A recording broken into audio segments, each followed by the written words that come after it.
V imenu Boga Očeta in Sina in Svetega Duha. Amen. Drage sestre, dragi bratje, živimo v dobi znanosti, tehnologije in informacij, ki pa v svetu, in to v svetu, ki izgublja orientacijo. Zakaj? Znanstveniki so izmerili količino podatkov, ki stopijo v možgane in ugotovili, da povprečen človek, ki živi danes, obdela kar 74 gigabajtov informacij na dan, ki jih dobimo preko televizije, računalnikov, mobilnih telefonov, tabličnih računalnikov, oglasnih panojev in številnih drugih pripomočkov. To je toliko, kot bi si vsak dan ogledali 16 filmov. So pa še ugotovili, da je pred 500 leti tolikšno isto količino informacij visoko izobražen človek preko knjig in zgodb obdelal v celem svojem življenju. Torej nekoč bi za vse informacije, ki jih danes procesiramo v enem dnevu, potrebovali približno 70-80 let. V tej enormni poplavi informacij se svet izgublja, utaplja. Ne vemo več, kaj je pomembno, kaj je prav, kaj je dobro, kaj je res, kaj je lepo, kaj je potrebno. Zato si današnji sodoben človek tudi težko postavi prioritete in vrednote. Od vseh informacij smo zbegani in izmučeni. In zato je dobro, da smo prišli v cerkev. Dobrodošli. Preden bomo pristopili k Bogu z molitvami in prošnjami, pa prisluhnimo še obvestilom. Jutri v ponedeljek ob 19. uri je molitveno bogoslužje oziroma srečanje. Molitev je motor vsake cerkve. V sredo ob 19. uri je študij Svetega pisma, kjer vsak lahko sodeluje s svojimi mnenji in komentarji. V nedeljo ob 10. uri smo vabljeni na osrednje bogoslužje. Ta teden je od torka do sobote v Kopru potekal mednarodni izobraževalni seminar z naslovom Glasniki za mir, na katerem so sodelovali mladi iz Evangeličanske cerkve iz Slovenije, Srbije, Vojvodine in iz Hrvaške. Pokrovitelj seminarja je bila nemška Evangeličanska cerkev, organizator pa Zavod Primoža Trubarja iz Murske Sobote v sodelovanju s Slovensko Evangeličansko cerkvijo. V izvedbo so bili vključeni tudi mladi verniki in 2 duhovnika iz naše cerkve. Ker je šlo za zahtevno usposabljanje mladih za delo na področju sprave in graditve mostov k sožitju, povezovanja in ustvarjanja varnega okolja za obvladovanje konfliktov v sodobni družbi, je bilo število udeležencev omejeno. Delovne skupine so s projektnim delom pokrile področje osebnih, medosebnih, družbenih, mednarodnih in okoljskih konfliktov. Na podlagi opravljenih predavanj in interaktivnih delavnic ter uspešne predstavitve projektnega dela pred strokovno komisijo pa so udeleženci lahko prejeli diplomo. Usposabljanje je zaznamoval vznik namere mladih kristjanov, da želijo graditi mostove sprave in se proaktivno soočati s sodobnimi konflikti, da želijo nuditi pomoč drugim mladim in da bi lahko uresničevali te plemenite namene, so pripravljeni uvajati ustrezne inovacije v okviru cerkve. Fotografije z tega dogodka si lahko ogledamo na naši Facebook cerkveni strani. Naslednjo soboto, 30. avgusta, to je zadnjo soboto, bomo organizirali družinski izlet na Javorovico, na Gorjance, kot smo že večkrat naznanili. Moto izleta je v objemu Gorjancev, osrednja tema je prijateljstvo. Izlet se bo pričel ob 9. uri s pohodom od samostana Pleterje do lovskega doma na Javorovici. Če kdo ne more hoditi, se lahko na Javorovico pripelje tudi z avtom, zato je izlet primeren za vse generacije. Poskrbljeno bo za hrano, Prav letos bomo na novo organizirali tudi delavnice za otroke, poseben kotiček, kjer se bodo najmlajši lahko animirali. Prijavnina znaša 13 evrov na osebo, cena vključuje kosilo, pijačo, najem lovskega doma in družabne animacije za vse. Za otroke do vključno 12. leta je udeležba brezplačna. V primeru slabega vremena pa se dogodek prestavi na prvi možen termin, o čemer bomo naknadno obveščeni. Prijavimo se lahko do vključno srede, danes pa se lahko prijavite pri meni. Jeseni bomo ponovno organizirali alfa tečaj, ki je namenjen sistematičnemu, zanimivemu spoznavanju krščanskih naukov. Srečanja bodo potekala enkrat tedensko, pri čemer gre predvsem za razvijanje prijateljskih vezi, za organizirano druženje s prigrizkom, nato sledi ogled kratkega in zanimivega filmčka, na kar sledi pogovor v manjših skupinah. Alfa tečaj je dinamičen in zanimiv način predstavi prednosti krščanstva za naše vsakdanje življenje. Vsi zainteresirani se lahko prijavite pri duhovnici Katji Brkič-Golob, kjer dobite tudi več informacij. Prijavnice, formularje pa lahko izpolnite pri Johnu Keru, ki je tudi idejni vodja tega tečaja v naši cerkvi. Zbiramo tudi prijave za krst, lahko se oglasite pri duhovnikih, imamo že nekaj odraslih kandidatov. Tako, sedaj pa bomo zapeli skupno pesem, ki pravi Pokoj na Jezusovih prsih je.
Izvolimo sesti.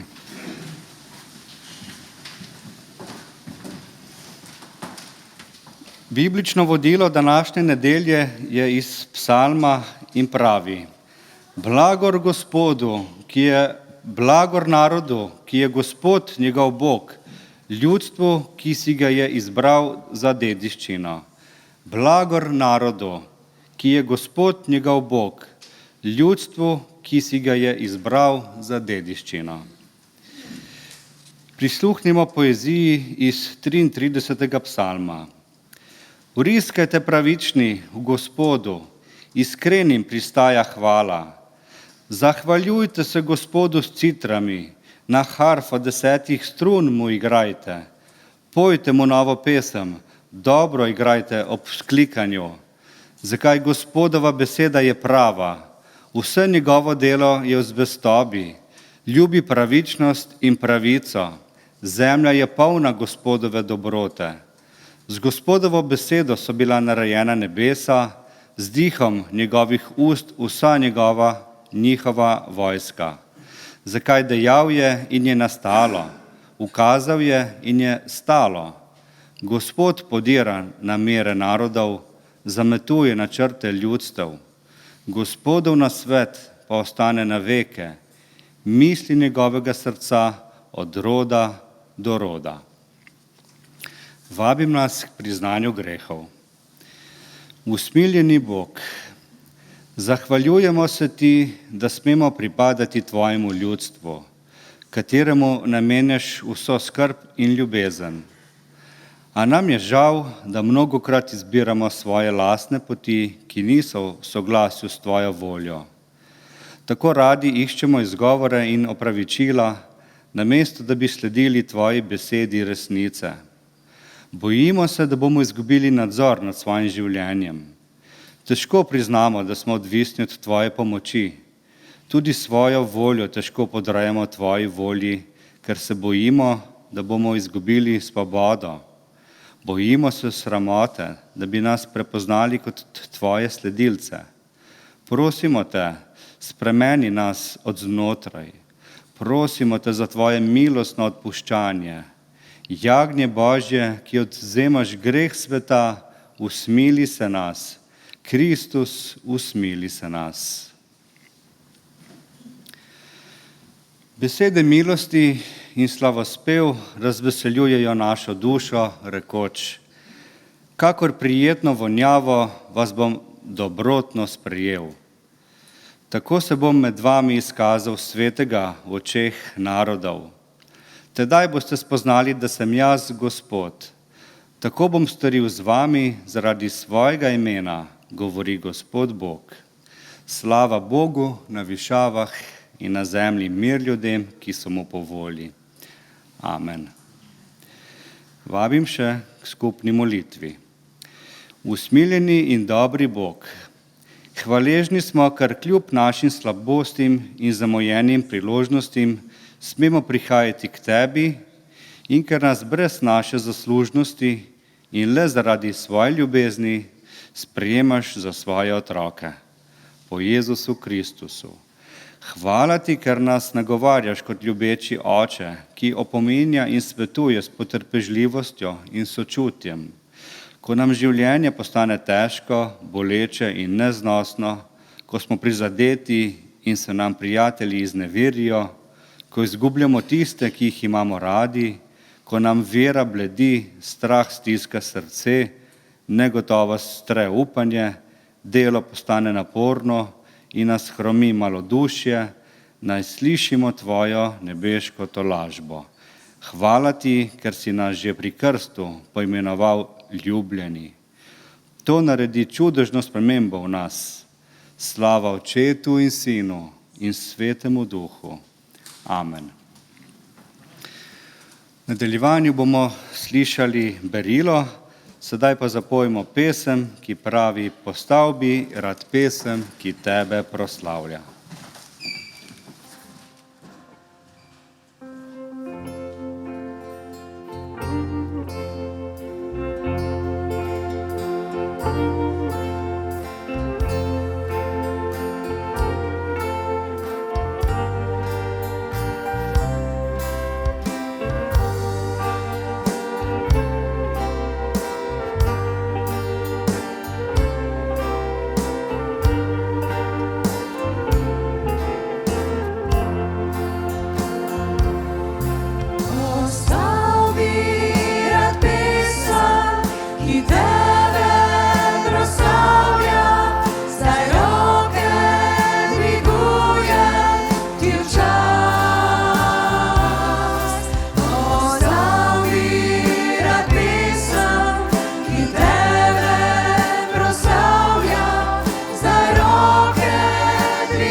Izvolite sesti. Berilo za današnje bogoslužje so naslednje vrstice iz 17. psalma. Davidova molitev. Poslušaj, Gospod, pravično stvar, prisluhni mojemu ječanju. Sliši mojo molitev z ustnic brez prevare. Od tebe naj pride moja sodba, tvoje oči gledajo na iskrenost. Jaz sem te klical, saj me boš uslišal, o Bog. Nagni k meni svoje uho, usliši moj izrek. Pokaži svoje čudovite dobrote, rešitelj tistih, ki se zatekajo pred tvojimi nasprotniki k tvoji desnici. Varuj me kakor zenico v očesu, skrij me v senci svojih peruti, pred krivičniki, ki počenjajo nasilje nad mano, mojimi smrtnimi sovražniki, ki me obdajajo. Jaz pa bom v pravičnosti gledal tvoje obličje, ko se prebudim, se bom sitil ob tvoji podobi. Psalmist David se je znašel v veliki stiski in nevarnosti in v tej situaciji se je obrnil na Boga. Ampak v tej molitvi se predstavi kot šibko in nemočno bitje. Torej priznal je, da je šibek. In bil je kralj, bil je velik vojskovodja, premagal je Golijata, slavil je številne zmage. Ampak sedaj mu ni bilo težko priznati, da je šibek. Zavedel se je namreč, da je vse te zmage, ki jih je pridobil z Božjo pomočjo. In sedaj prosi Boga za pomoč. In zanimiv izrek v tem psalmu je: varuj me kakor zenico v očesu. Ta izraz se je uporabljal za opis nečesa zelo dragocenega, a hkrati krhkega. In oko kot naš organ je eden izmed najbolj pomembnih organov, a hkrati najbolj nežen in tudi zahteva zaščito. Zenica v očesu pa je najbolj zaščitena. In ravno to si je kralj David želel, da ga Bog zaščiti kot krhko, a dragoceno bitje. Predigar Charles Spurgeon je o tem psalmu takole napisal: v psalmu 17 je vonj po peči, toda zadnja vrstica je dokaz, da je tisti, ki ga je napisal, iz plamena prišel nepoškodovan. In ta psalm je svetilnik upanja tudi za nas.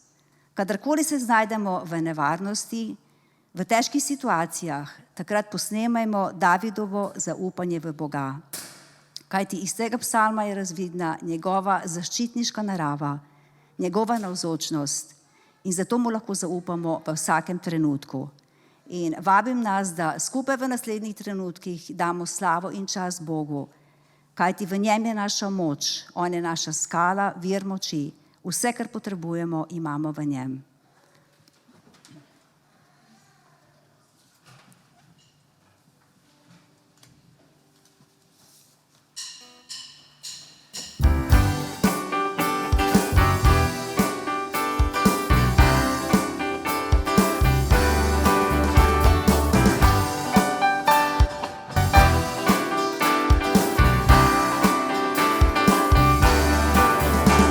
Oče, moja tebi ti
Zares nihče ni kakor ti, Jezus Kristus, naš Gospod. Hvala ti, da nas varuješ kakor zenico v svojem očesu. In hvala ti, da smo pri tebi na varnem. Amen. Sledi utrinek za otroke.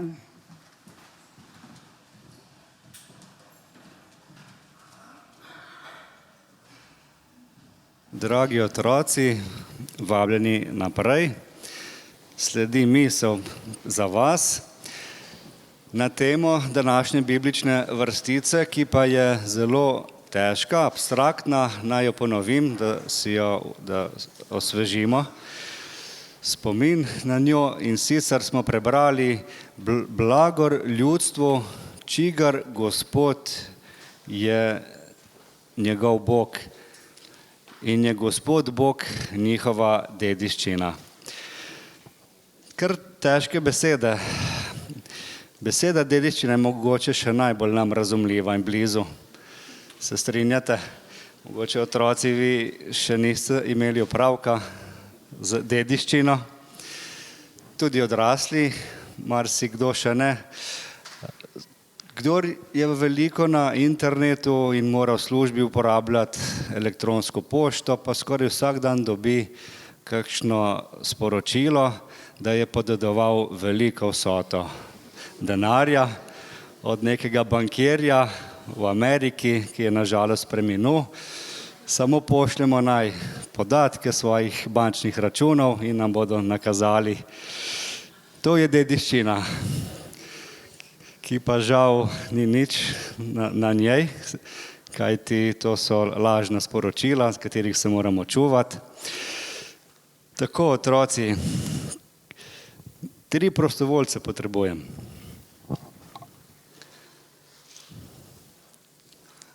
Tale fant je z očmi pokazal, da je prostovoljec.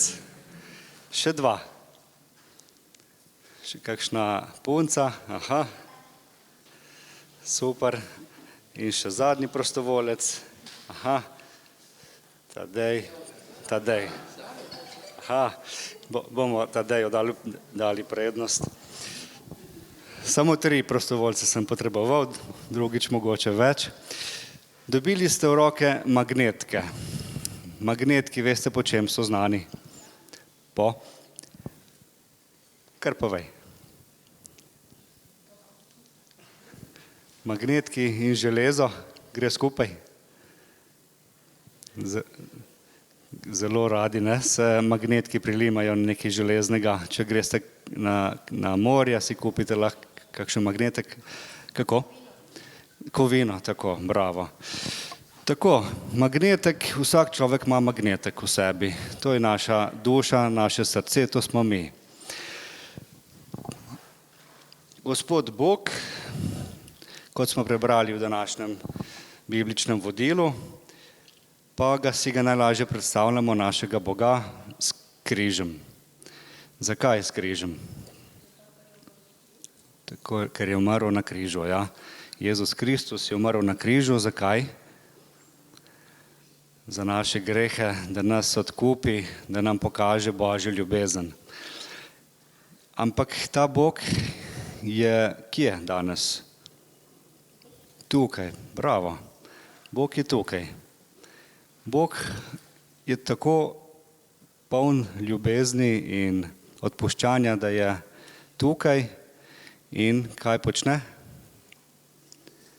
Hodi od enega do drugega, se približa našemu srcu, naši duši. Ta križ simbolizira to Božjo ljubezen, ki nas išče in nas tolaži. In tako, ko pride tale Božja ljubezen do nas, do našega srca, se kot magnetek na kovino nas pritegne, ja, se prilepimo na Boga. To je dediščina, ki je več kot dediščina, kajti Bog prihaja do nas. To je blago ljudstvo, katerega je Gospod, njegov Bog. Ta dediščina je Božja tolažba, ki prihaja do nas, kadar smo strti in žalostni. In takrat smo vsi skupaj na Božji ljubezni, na križu, kot smo danes vsi skupaj v cerkvi. Kako se vam to zdi? Lepo? Edino, kar moramo storiti, če mi dva ponoviva, še enkrat vzameš magnetek enega, če imaš zaprt in sedaj narediš ta magnetek, skriješ v pest in ko pride Božja ljubezen do nas, ko potrka na naše srce, ko nam hoče pomagati, se magnetek ne prilima. Nič posebnega nam ni treba storiti, samo sprejeti. Lepo, a ne? Kajti Bog je še zmeraj Bog ljubezni, Bog milosti, Bog tolažbe in Bog odpuščanja. Hvala vsem prostovoljcem, hvala otrokom. Sedaj lahko nadaljujemo s programom. Najmlajši pa greste na verouk, na delavnice. Mi pa bomo pobrali prostovoljne prispevke, ki so tudi izraz naše hvaležnosti Bogu. In bodimo blagoslovljeni tudi v tem.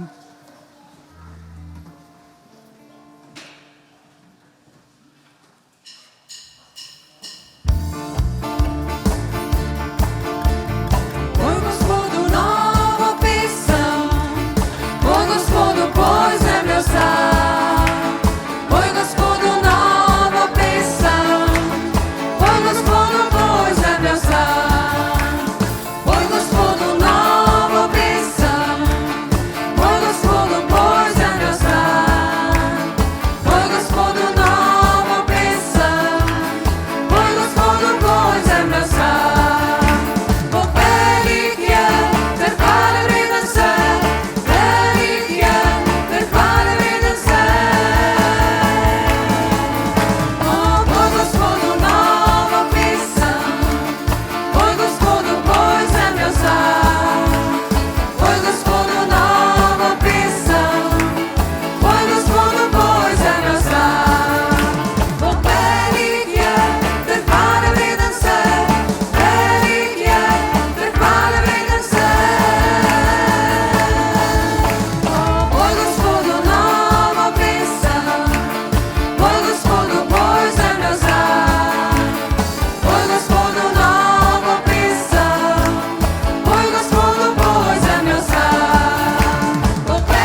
Milost vam in mir od Boga našega Očeta in Gospoda Jezusa Kristusa. Amen. Drage sestre, dragi bratje, na današnjo 10. nedeljo po Sveti Trojici mi dovolite, da se skupaj ukvarjamo in razmišljamo o pravilih, o zakonih in o normah. Pravila so del naše družbe, so del našega obstoja. Pravila nam pomagajo premagovati kaos, saj nam na nek način predstavljajo pričakovanja glede našega vedenja. Predstavljajmo si, kakšen kaos bi imeli v prometu, če ne bi bilo pravil oziroma prometnih znakov. Že sicer ga imamo. Kakšen bi šele bil, če tega ne bi bilo? Veste, najstarejši pisani zakonik ali pravilnik sega v čas Babilona, saj gre za tako imenovani Hamurabijev zakonik iz leta 1754 pred Kristusom. Pravila torej ustvarjajo varen prostor. So na nek način kot zemljevidi, da se znamo vesti v različnih socialnih situacijah, saj predstavljajo osnovo za naše odnose, ki jih gradimo v družbi, družini in kulturi. Malo sem preverjala, ali obstajajo tudi pravila in norme, ki se vsaj na prvi pogled zdijo malce nelogična.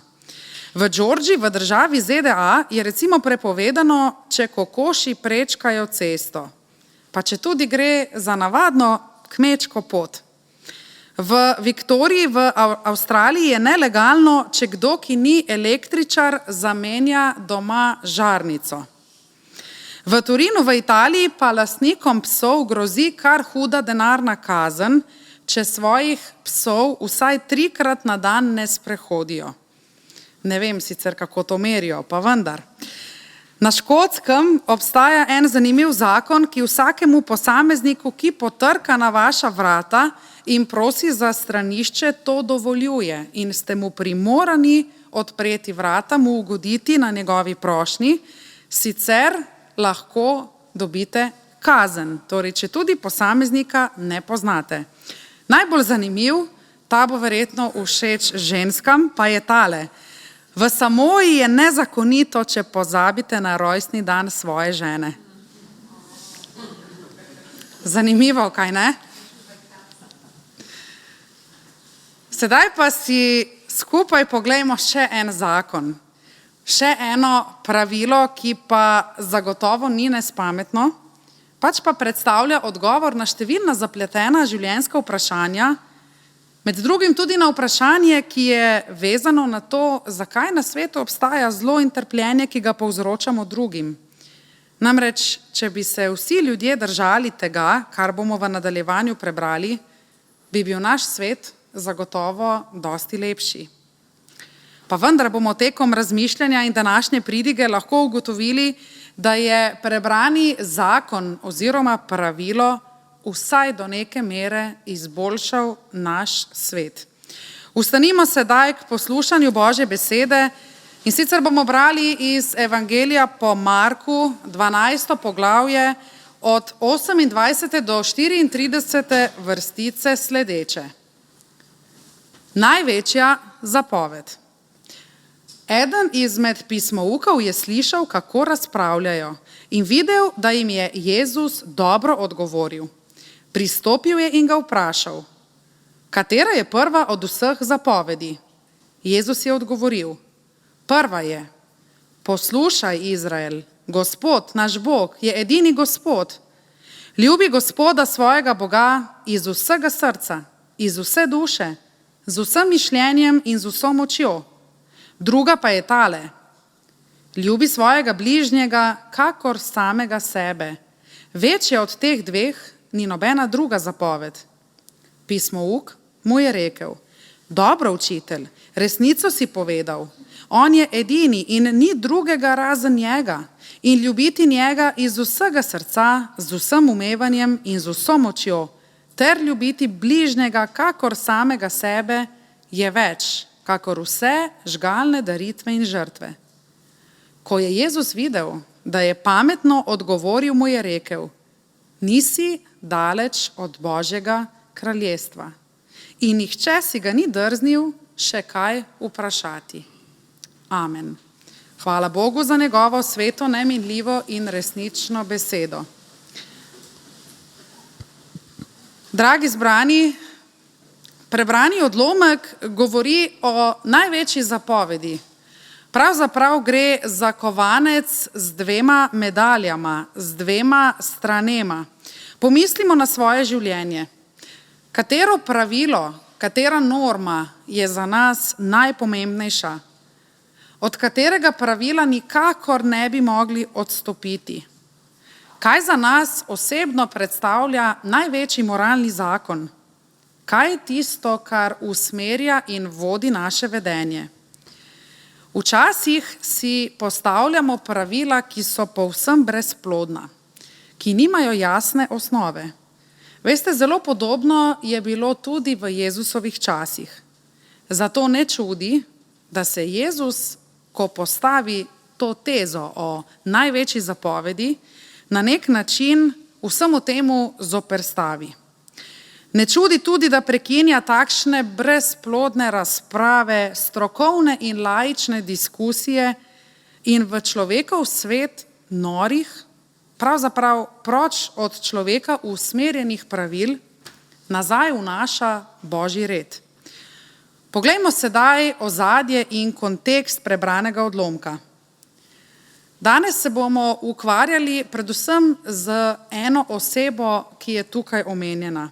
Prebrali smo namreč, da je k Jezusu pristopil eden izmed pismoukov, torej pismouk je pomemben danes, in ga vprašal, katera je prva izmed vseh zapovedi, oziroma z drugimi besedami, katera je največja zapoved. Sprašujem se, kdo je bil ta pogumni pismouk, ki je postavil to vprašanje Jezusu. In kaj pravzaprav to vprašanje pomeni? Poglejte, Judje imajo 613 zapovedi. Marsikatero od njih najdemo v Tori, v Stari zavezi, v Svetem pismu. To je kar precej, kaj ne? Nekatera izmed teh njihovih pravil ali zakonitosti so povsem nesmiselna. Recimo, na sobotni dan imajo Judje prepoved delati karkoli, slednje pa vključuje tudi pomoč drugim. Vključuje prepoved odpiranja vrat, če kdo potrka nanje. Vključuje prepoved daljšega sprehoda. Eno izmed pravil veleva, da ne smejo mešati, kombinirati različnih tkanin, torej nositi različna oblačila, denimo oblačila, ki so iz volne in oblačila, ki so iz lana.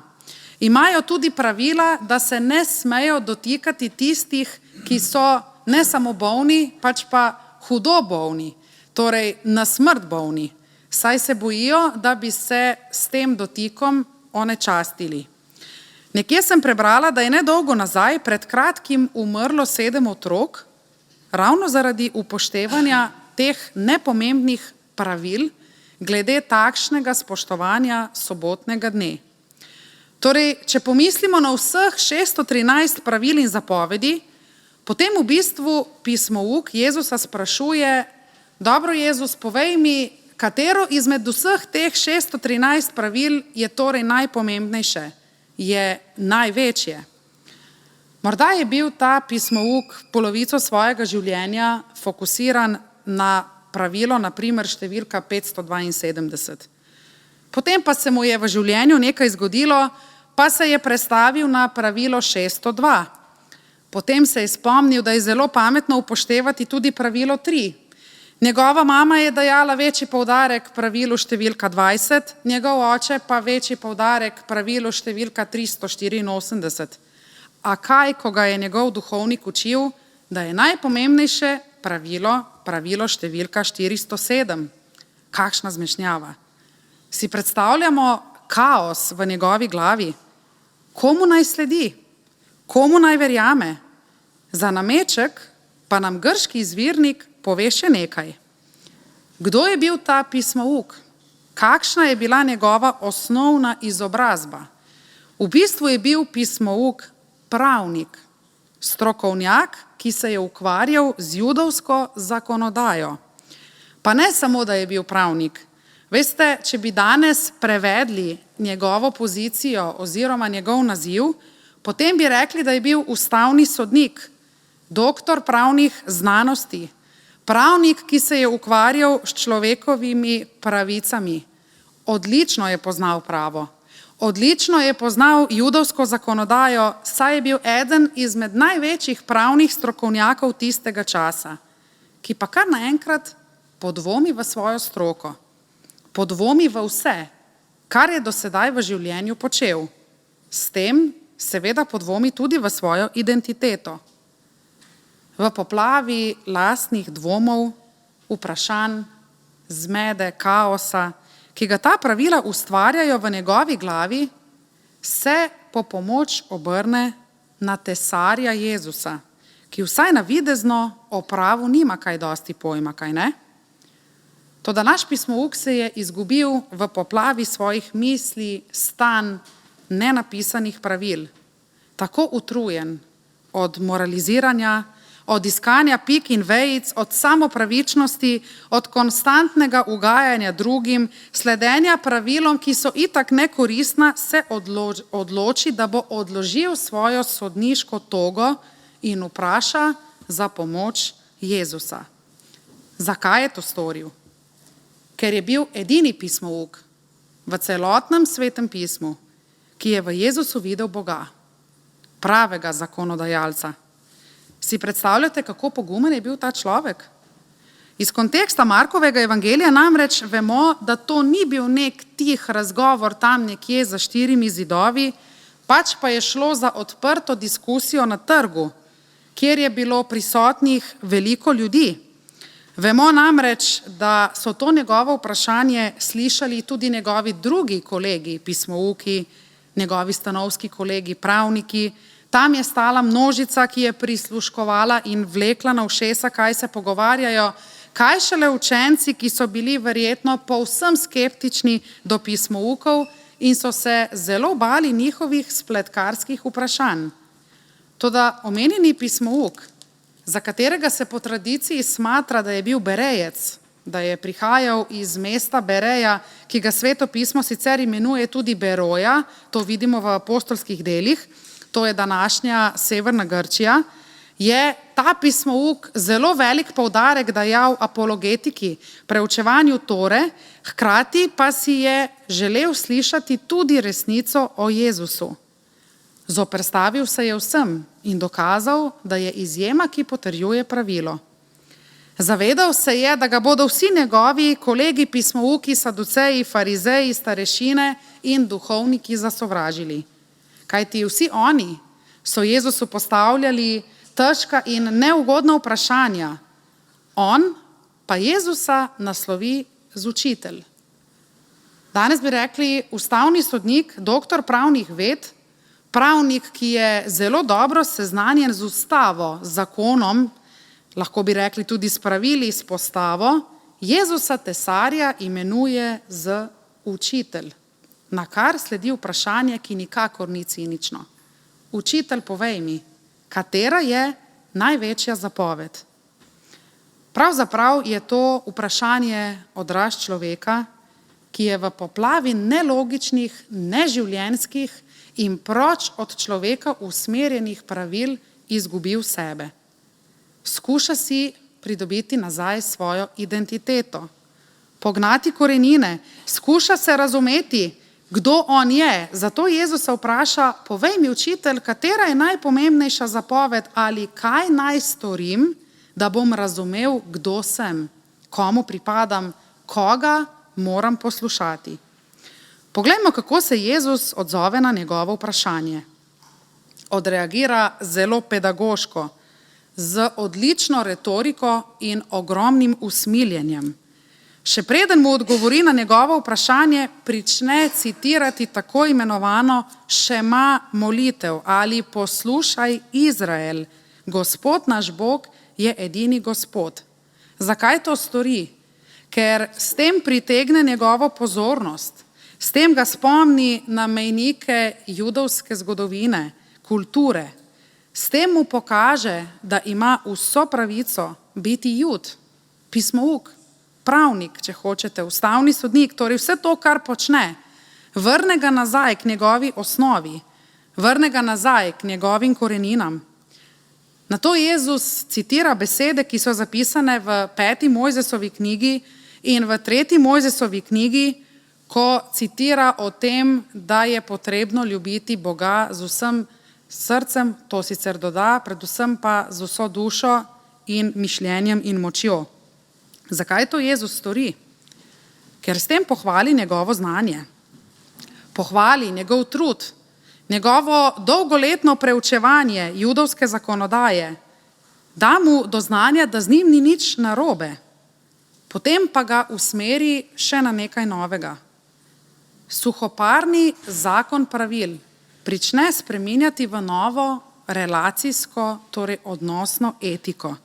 V ospredje postavi človeka. Z drugimi besedami, pismouku pove, da je povsem nesmiselno slediti pravilu glede nedela v soboto, če na ta račun trpi tvoj bližnji, kar je zagotovo pismouk v svojem srcu že vedel. Vendar zaradi togega spoštovanja pravil tega koraka ni zmogel. Na to Jezus postavi prvo tezo, ko pravi: ljubi Gospoda, svojega Boga, iz vsega srca, iz vse duše, z vsem mišljenjem in z vso močjo. Veste, za Jude je bilo razumevanje, da ljubijo Boga z vso dušo, mišljenjem in z vso močjo, nekaj povsem običajnega. Jezus pa temu doda še, da ljubijo Boga tudi iz vsega svojega srca. Zakaj so omenjene ravno te dimenzije? Ker skuša Jezus poudariti celovitost posameznika. Torej, ne moremo Boga ljubiti samo s srcem, brez da bi ob tem uporabljali tudi svoj razum. Ne moremo Boga ljubiti samo z razumom, brez da bi ob tem poslušali tudi svoje srce. Srce je v Svetem pismu omenjeno vsaj 800-krat, pri čemer se seveda nikoli ne nanaša na črpalko, ki črpa našo kri in jo poganja po telesu. Srce v svetopisemski misli predstavlja center etičnega ravnanja in obnašanja, je središče razumevanja, mišljenja. Ljubiti Boga iz vsega srca torej pomeni ljubiti ga z voljno, razumsko odločitvijo.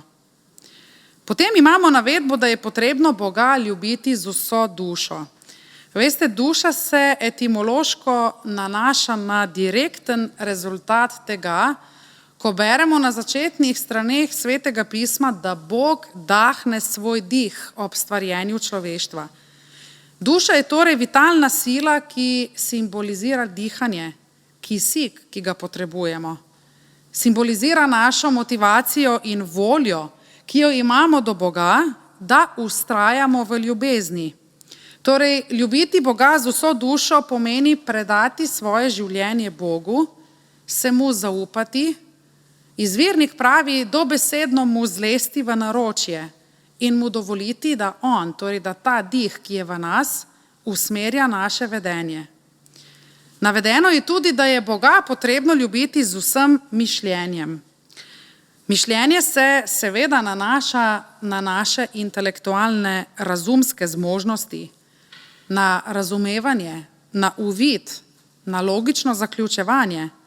V novozavezni grščini se mišljenje kot tako nanaša tudi na govorne zmožnosti, torej na zmožnost govora, pripovedovanja, saj vemo, da so tako Grki razumeli govor, tudi ko so ga upodabljali v svojih dramah.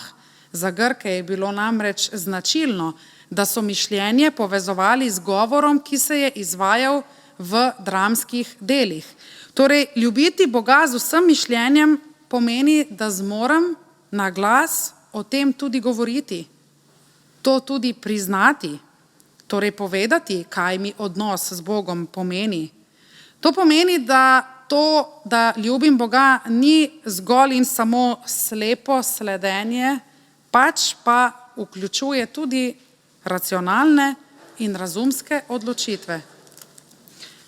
Ljubiti Boga z vso močjo pa pomeni, da pri tem potrebujemo pomoč Svetega Duha, ki v nas sproži to silo, to potrebo, da zmoremo ljubiti Boga in bližnjega. Torej, ljubiti Boga in bližnjega z vsem srcem, kar seveda vključuje vso dušo, mišljenje in moč, je torej prva zapoved. Sprašujem se, kakšno je srce človeka 3. tisočletja. Današnji človek je zakrknil svoje srce. Srce človeka 3. tisočletja ne gradi več miru, je obrnjeno k ugajanju sebi. Pravzaprav smo postali zelo egoistična družba. Postali smo slepi in gluhi za potrebe drugih ljudi okoli nas. Ko danes slišimo definicijo ljubiti Boga z vsem srcem, takoj pomislimo na čustva, na emocije. Zdi se, da prehitro zaključujemo, da to pomeni, da moramo imeti do Boga le pozitivna, vesela čustva, ljubezen, naklonjenost. To v nas kaj hitro povzroči zmedo, pa tudi občutek krivde, saj tega ne zmoremo. Že tiste ljudi, ki so nam najbližji, ne ljubimo vedno z enako ljubeznijo. Nismo vedno z njimi veseli, nismo jim vedno naklonjeni. Kakšna bi bila šele teža, če bi se tako morali obnašati do Boga? Seveda tega ne zmoremo. Zato izraz ljubiti Boga z vsem srcem zagotovo ne pomeni to, da moramo biti v odnosu do Boga vedno le pozitivno naravnani. Nažalost, živimo v času, ko je beseda ljubezen zelo grobo zlorabljena, saj jo uporabljamo v sprevržene, nemoralne in predvsem prepogosto škodljive namene. Toda zapomnimo si, da komponenta ljubezni ali srca kot takega v Svetem pismu sploh ni vezana na čustva in naklonjenost, pač pa na predanost in zavezanost. Gre za voljno odločitev, dejanje, preferenco, akcijo, delovanje.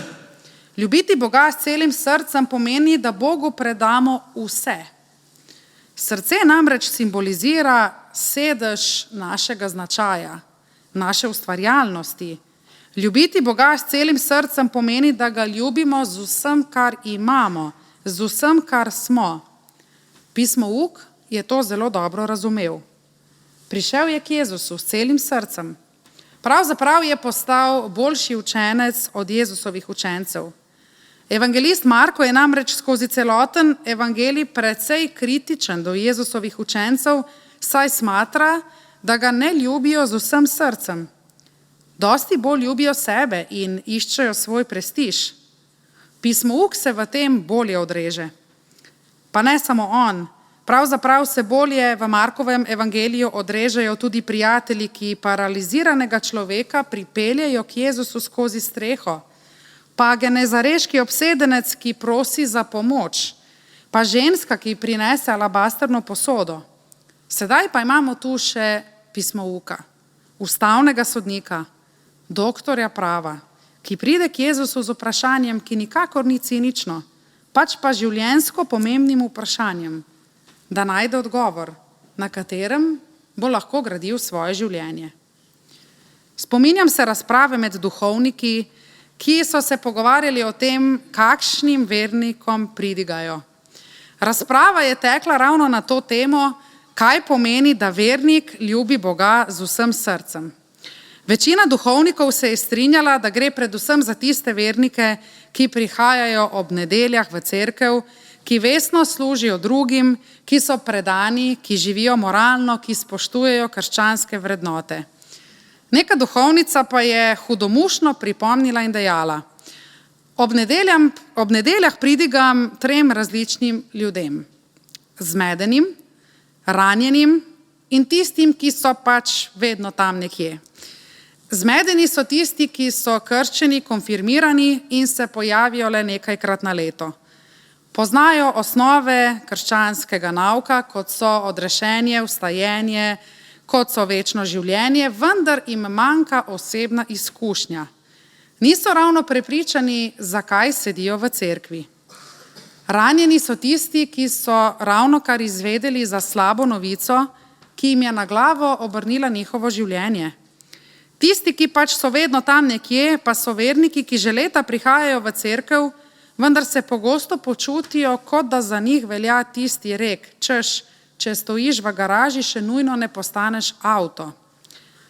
Na to je dodala: toda vsako nedeljo je v cerkvi kakšna 80-letna ženica, ki še vedno premišljuje in predvsem dvomi o tem, kar je slišala prejšnjo nedeljo, in se vedno znova vpraša, kaj pa, če je vstajenje le pravljica.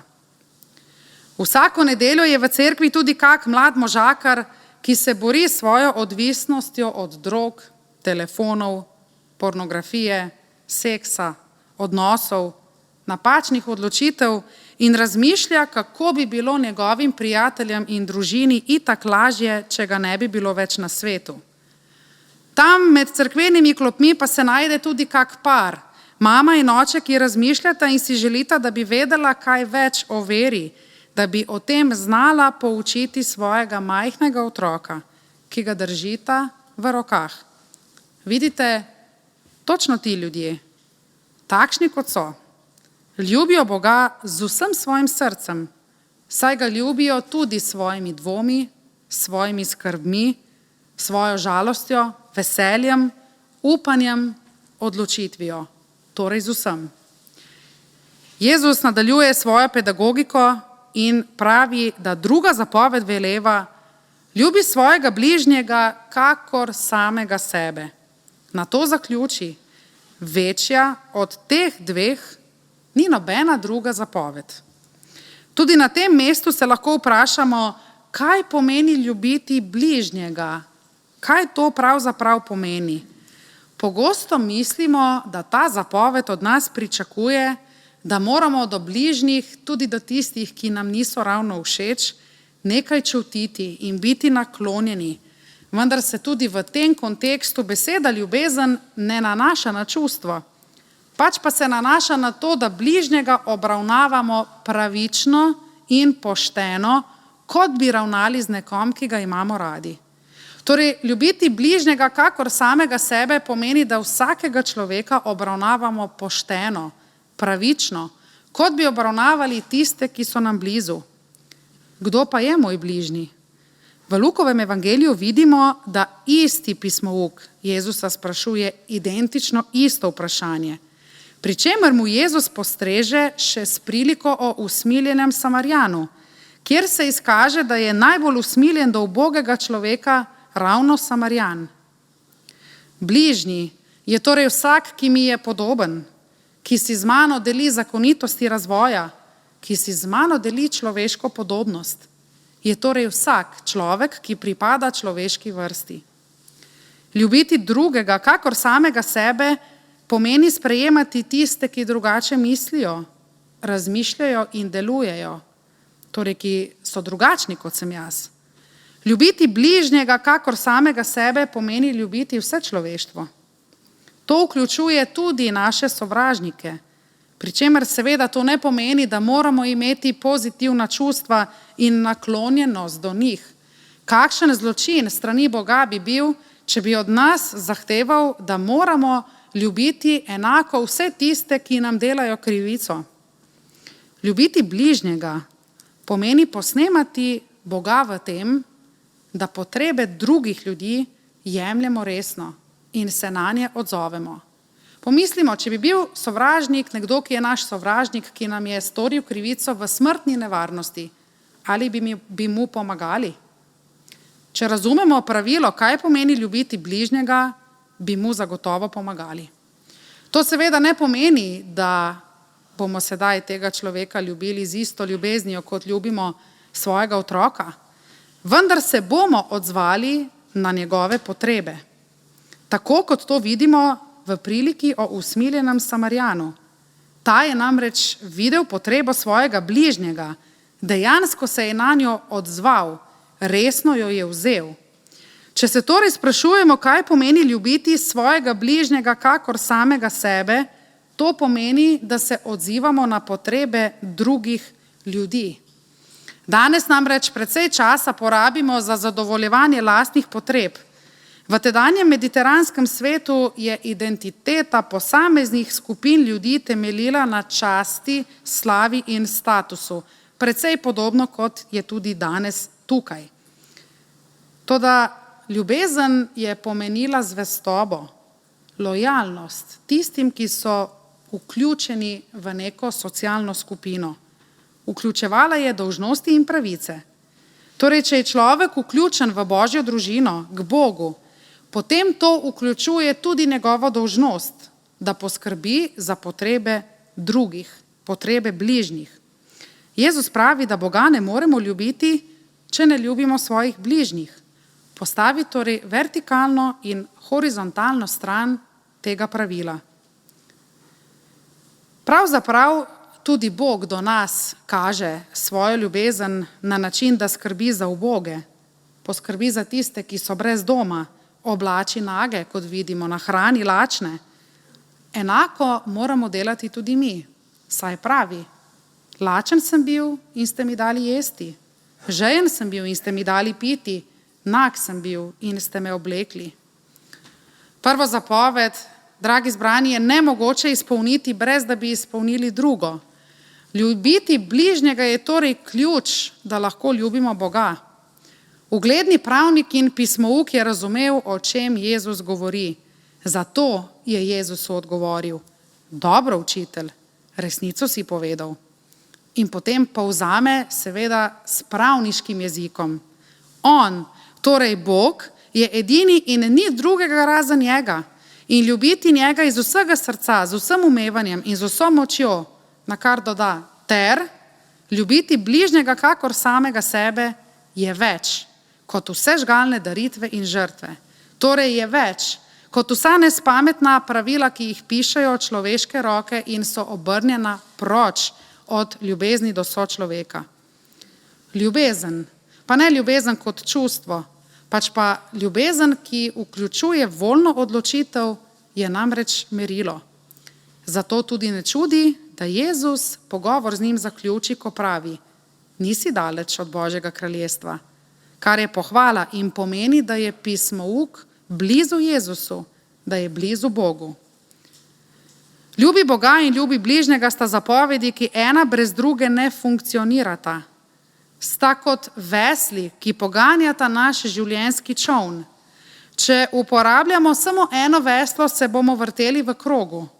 Če bomo uporabili obe vesli, bosta obe vesli delovali skupaj in bosta premikali naš življenjski čoln naprej. Drage sestre, dragi bratje, bodimo opogumljeni zaradi tega, ker nam je Bog dal svoje srce. Zato lahko tudi mi svoje srce podarimo bližnjemu.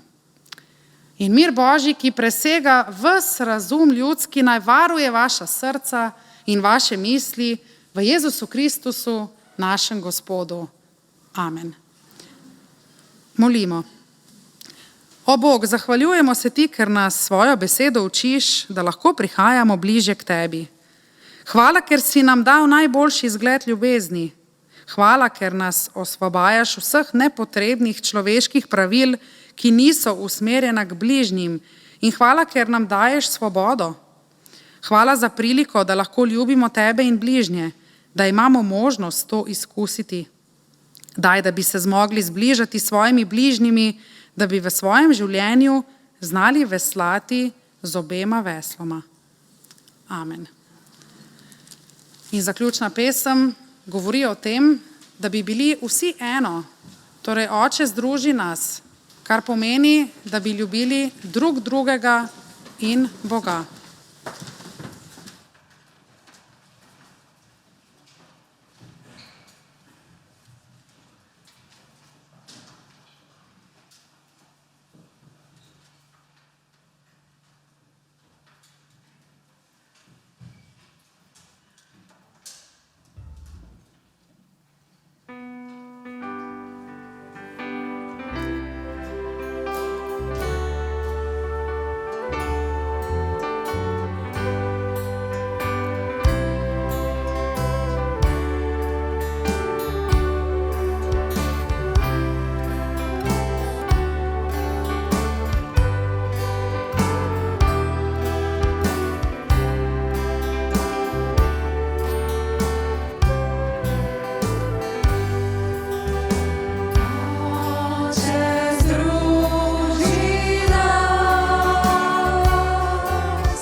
Prejmimo še duhovniški blagoslov. Gospod naj te blagoslovi in te varuje. Gospod naj da sijati svoje obličje nad tabo in naj ti bo milostljiv. Gospod naj dvigne svoje obličje nad te in ti podeli mir. Amen.